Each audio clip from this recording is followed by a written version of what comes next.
Осылай боларын ішін сезген баяғыда. Ішін сезсе де көтің сезсе де енді оған амалым жоқ жаным. Болды, бәрі бітті, айырылсамыз. Ойбай шашың, бірдеме етсе айырылсамыз деп шыға келді екен. Менен басқа кім алады дейсің? Бар жүгір баратын жеріңе. Ойбай, менен басқа кім алады дейсің? Сенен басқа 99 бір арақшы болсаң өз істейді екенсің. Әлеле, ана қызға барып, мына қызға барып, есің екеу түсің төртте болып албасын деме.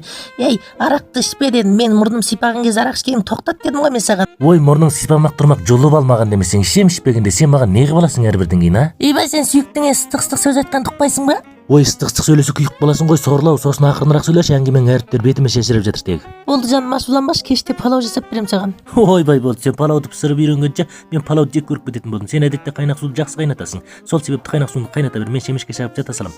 Болды жаным, ашуланбашы жаным, сен өте қызғаншақ болып барасың. Егерде көшеде біреу мені сұлу бикеш деп шақырып қалса қалай істеймін? Соны да сұраған бар ма екен? Сені сұлу деп шақырған адам сөзсіз соқыр адам. Оны сүйеп жолдан өткізіп қойсаң болды емес пе? Өзінше мен сұлу бикеш десе қайтем дейді ғой. Ей, сендер еркектердің бар ғой осындай сәт қылықтарың үшін сендерде бірде-бір мерекелеріңде жоқ ұқтың ба? Ойбай, әйел адам болып сендер жақсы болсаңдар, атаның 20 неше жыл бағып маған бере салмайтын еді ғой сен. Көтің бір жақ езу, білдің бе, есек?